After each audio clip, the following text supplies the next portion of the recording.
will be guiding you through the installation process and key features of the Acumen XR10 rear view dash cam.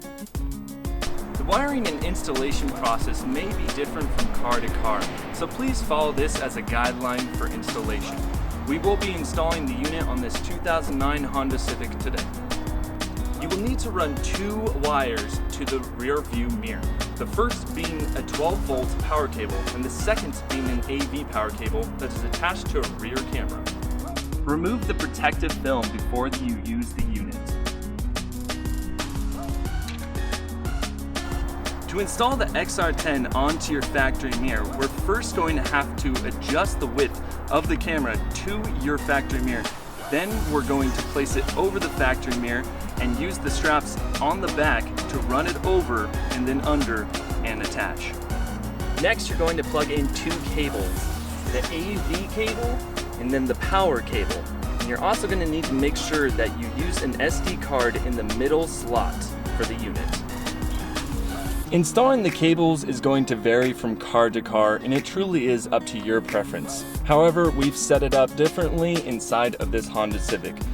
So on the power cable, we ran it under the headliner, pushing it up right here, then moving it down the side of the front windshield, going around the side of the dash, under the steering wheel, and into the power source. To get the AV cord into the trunk, we ran it the same route as the power cord at first, along the dash, and then running along the side door under this little panel to hide it, through the back seat and into the trunk.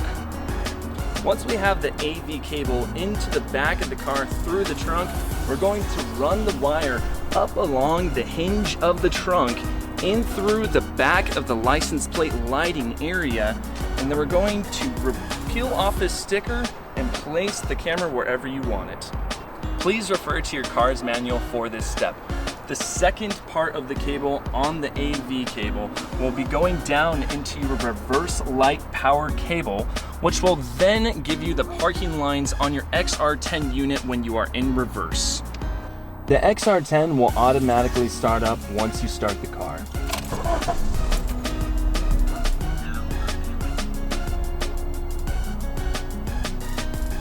Simply swipe your finger across the XR10's display to switch between different viewing modes, from the front camera to the rear. Slide your finger up and down to adjust the vertical viewing angle. On the default screen, you can start and stop recording, mute voice recordings, capture a photo, and enter the home screen where you can access the settings. You can also turn parking mode on or off, setting it to whatever sensitivity you would like. To adjust the G sensor sensitivity, go to Protect Level and choose your mode. Pressing the bottom power button in the middle of the unit will turn the display off, and you can utilize it as a normal rear view mirror. Thank you for watching this tutorial video on how to set up your XR10 unit. We really hope you enjoy this product.